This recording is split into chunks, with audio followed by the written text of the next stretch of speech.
This is Find Your Dream Job, the podcast that helps you get hired, have the career you want, and make a difference in life. I'm your host, Mac Pritchard. I'm also the founder of Mac's List.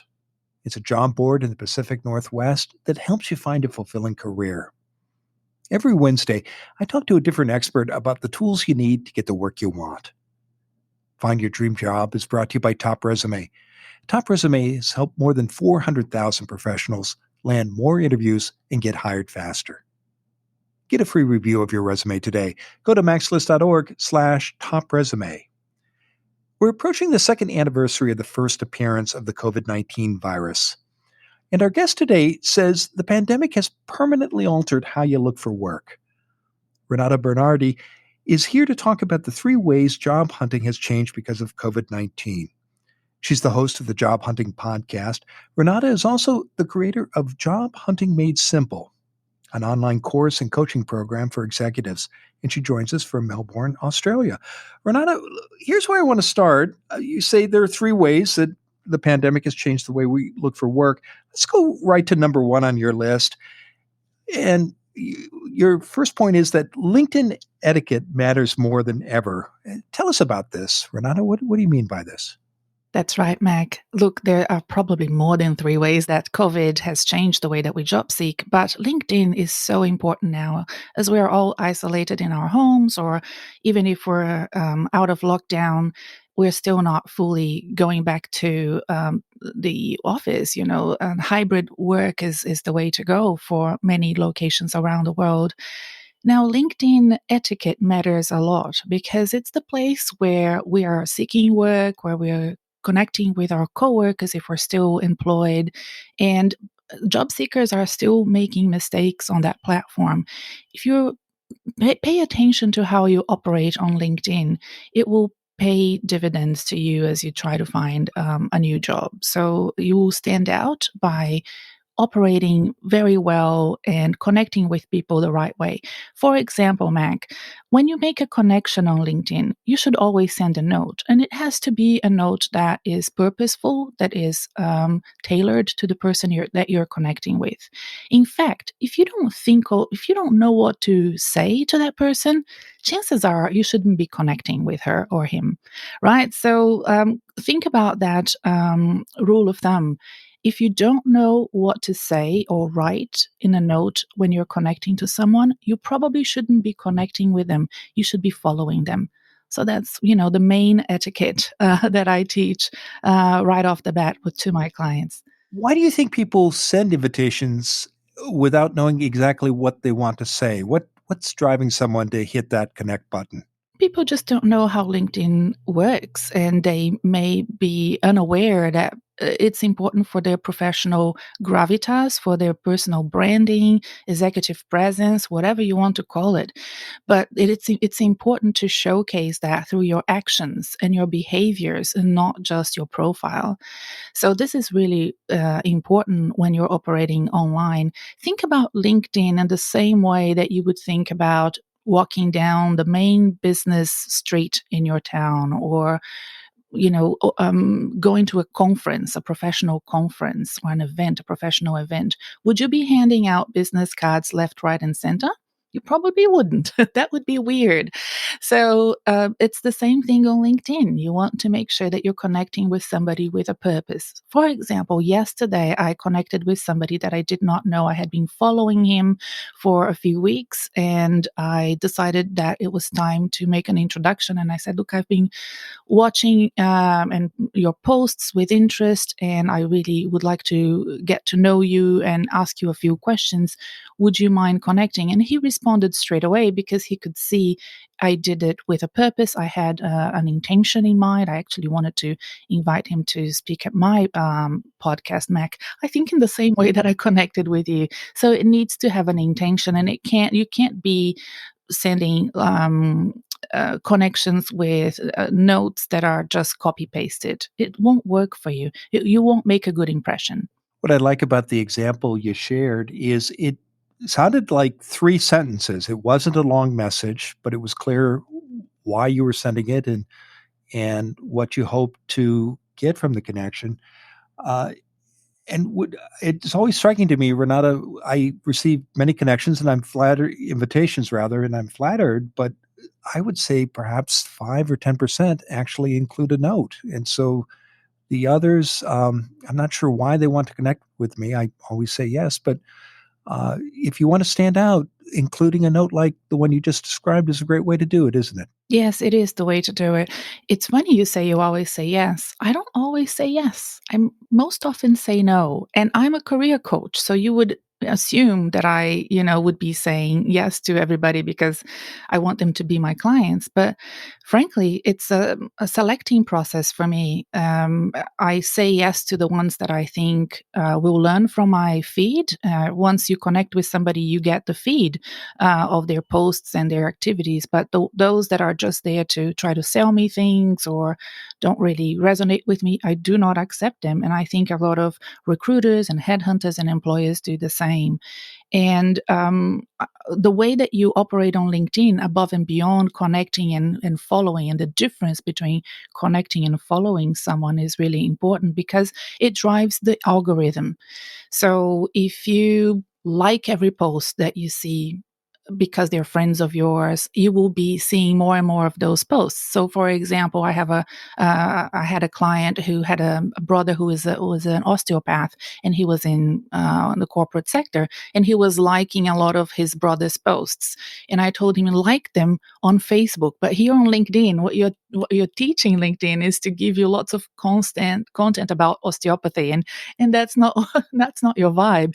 So, understanding how these platforms work is really important, and what sort of activity and profile you should have for your country, your sector, your industry. It varies a lot, Mac. Well, good LinkedIn skills have always been important. Why do they matter so much now after COVID 19? Because a lot of people are looking for work, we're thinking about job seekers and people that are looking to advance in their careers. We don't have a lot of other opportunities to connect. We can talk about other ways of connecting outside of LinkedIn in a moment, but LinkedIn is now the main hub for professionals and those that are either working or looking for work are spending time on LinkedIn more and more all around the world. And it is standardizing the way that people connect in the corporate sector. It used to be very different. For example, if you were in Hong Kong or New York, it's getting more standardized because of the use of LinkedIn, but there are still great differences. For example, if you are a senior director in, let's say, Singapore or the United Emirates, the way that you present yourself in your profile, your about section, and describe each of your work experiences is somewhat different to someone who is based in Miami or somebody who is based in Melbourne. So we need to make sure that when we're looking for best practices that we're searching like for like so that we don't stand out in a way that is detrimental to our job search. And I find that a lot. There's so much content produced by people that are based in the US. And then I find that my clients in Southeast Asia or even in Australia are using that information and it's not working for them on LinkedIn. You have to adapt, and LinkedIn gives you a great opportunity to build market intelligence and follow best practices for your industry and your region. And what are your best tips for how to do that? You mentioned a moment ago about the importance of being strategic when you like articles. So, because you're teaching LinkedIn the kind of content that you want to see in your feed, what are some other tips to make sure that you're seeing the information that's going to be most helpful to you in your job search and your career? That's a good point. I also think that liking the right articles and most importantly making engaged and um, uh, intelligent comments on the important articles for your profession is really important because headhunters and recruiters more and more are doing what we call passive search.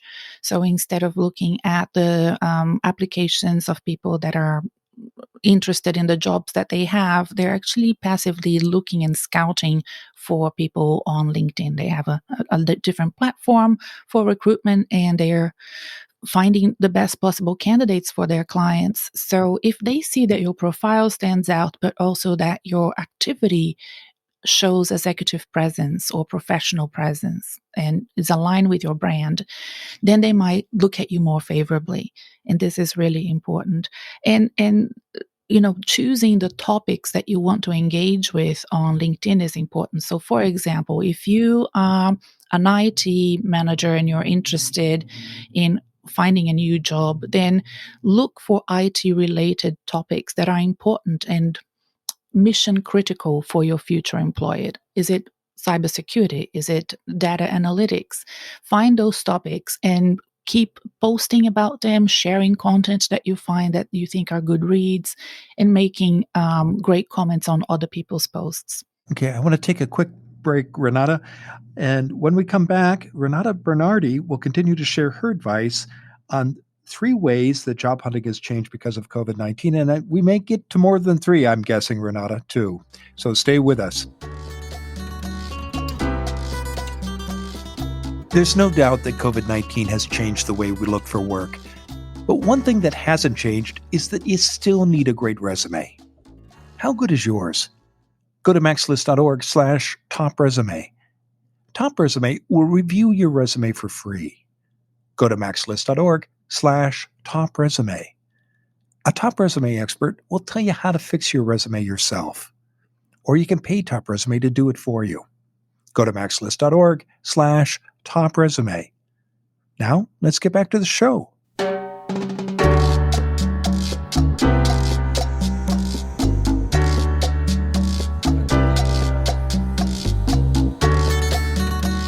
We're back in the Max List studio.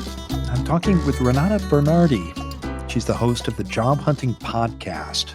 Renata is also the creator of Job Hunting Made Simple. It's an online course and coaching program for executives, and she joins us from Melbourne, Australia. Well, we're talking about how COVID-19 has affected job search, and one of the ways that you have highlighted is that job search has changed forever because of COVID-19 is that organizational skills have become so much more important. They've become, in fact, the key to success in finding your next job. Tell us more about this, Renata. Yes, I think this is really important. What I mean by that is the job seeker's organizational skills, not that you have to add that to your resume. And what I mean by that is there was this opportunistic approach that people used to take to job hunting or finding out about promotions. Those water cooler conversations, just catching up with people randomly for coffees and then talking to them about an opportunity, and a few months later, voila, you had a new job. It's harder to do that when everybody's at home, Mac.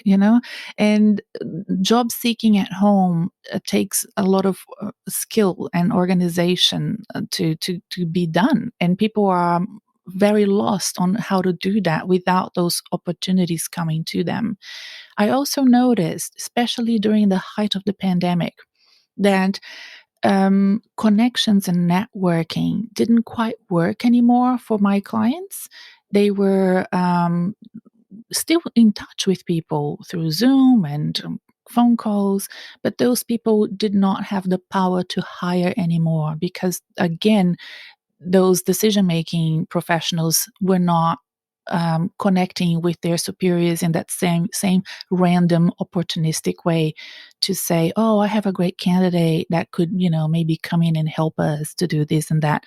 Those conversations are not happening yet. They may come back, but for now you need to operate in a different way, which require a lot of organizational skills. So, what kinds of organizational skills are most important now? What do people need to focus on in a job search? Well, you have to have a set routine, and you can job search full time, part time, or just lightly on the side. But it is a job. It takes time. It takes a few hours of a day, if not the whole day, if you're committed to it. And it needs to be varied. It needs to include learning. as a professional, you have to keep your skills and your professional development up to date. It needs to be about connecting, making sure that you are connecting with those important advocates, champions, references, and former colleagues, and also searching. Uh, uh, um, One of the biggest mistakes that job seekers do is spending too much time searching on job boards. I know you have a job board, Mac, but I think you agree with me on this. Searching for jobs on job boards like yours or LinkedIn or any other boards is fascinating, and it can be as addictive as TikTok or Instagram or any other social media platform. So you have to be set a time to do your search and then disconnect from your job board and do something else. Either you do the research before you send your job application, or you write your job application, or you review it before sending, and then also do that bit of learning and connecting. I also recommend people put a lot of effort in winding down, because if you have been unemployed for quite some time, or if you've just lost your job or decided to resign, you are replacing one stress of having a job you didn't like with another stress of not having a job at all. So meditating, taking it easy, exercising is also really important. I'm glad you brought up the point about job boards, and I'm certainly proud of the value our job board offers at Max List. But I'll be the first to tell you, if you're spending more than, say, 30, 40% of your time, depending on where you are in your career, looking at job boards, you're making your job search harder and longer than it has to be, because referrals are so important, and clarity about goals. The kind of work that you just described is what you need to do in addition to finding openings. Um, Another change that you talk about in job search, Renata, because of COVID-19, is that negotiation is become much more important. Tell us about this. What do you mean by negotiation, and how has it changed? Yes, no.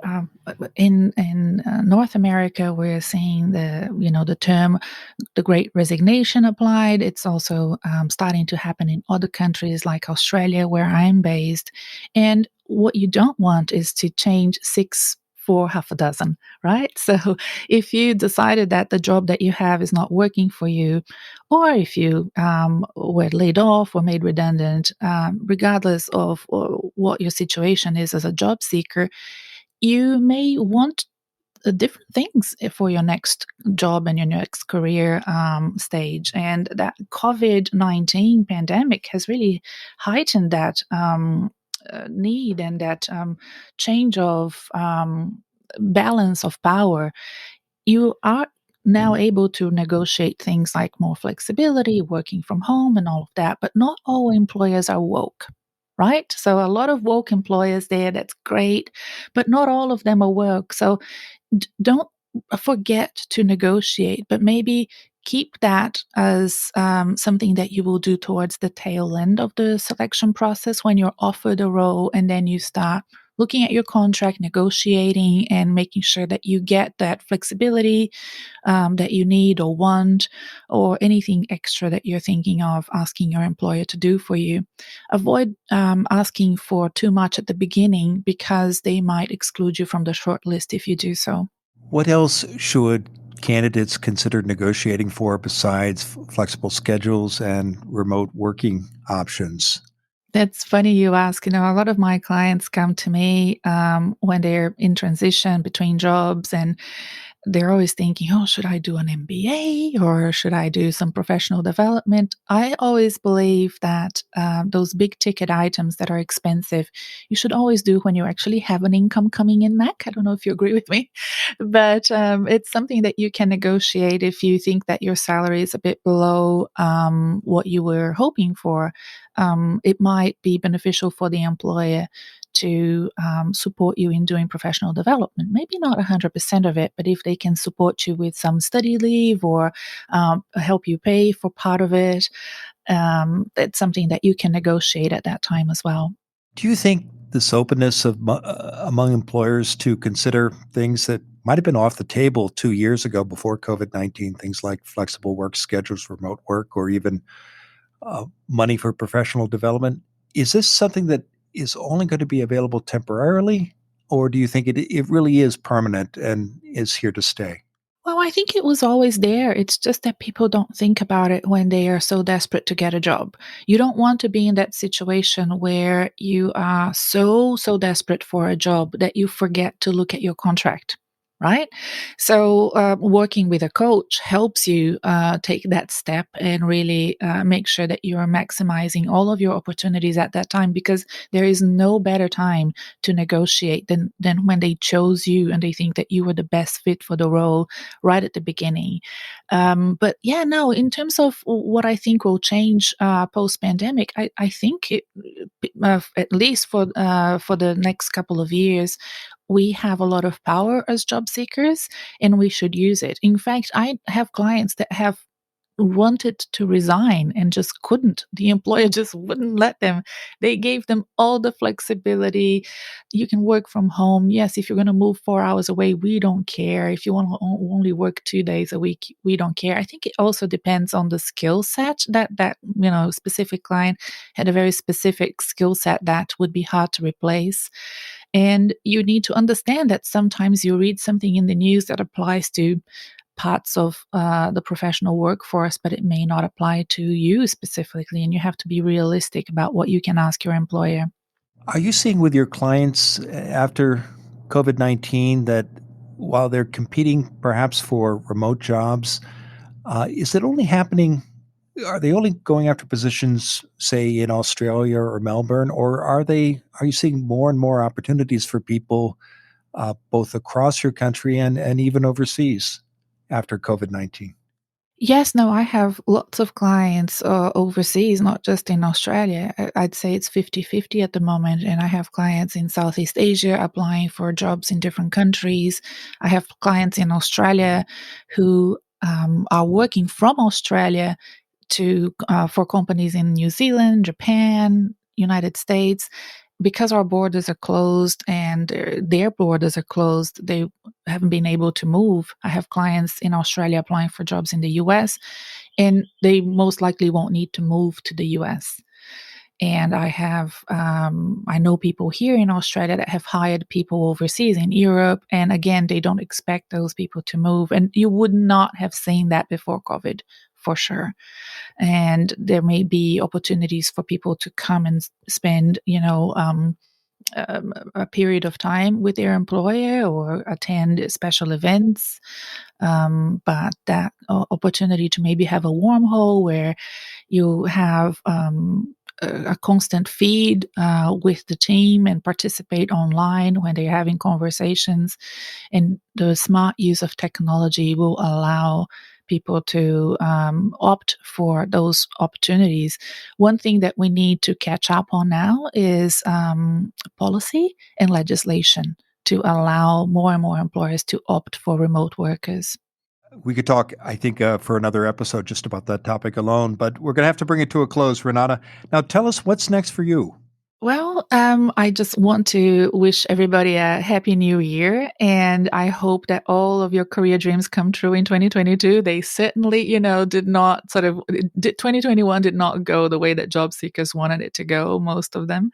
And I have a job hunting made simple program happening in February. It's a group coaching program where for 7 weeks I help professionals in the corporate, nonprofit, and public sectors go through the job hunting process with me as their coach. It's a great group experience and very successful so far. It will be this third year that I run it. Well, terrific. I know listeners can learn more about that program and your services by visiting your website, renatabernardi.com.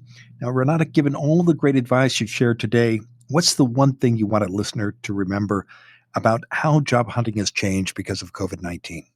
Well, I want them to remember that it's important to um, have agility, and that personal agility to pivot with the times, to pay attention to what's happening and learn from from your peers and from the younger generation. I'm very aware that millennials and people that are younger than me are much more agile and adaptable to change. So I take a leaf from their book sometime and learn a lot from them, because technology is here to stay. So make sure that you do that.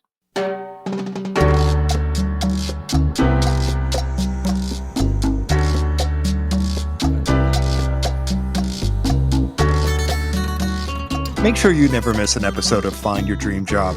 Subscribe to our free podcast newsletter. You'll get information about our guests and transcripts of every show. Go to maxlist.org/newsletters.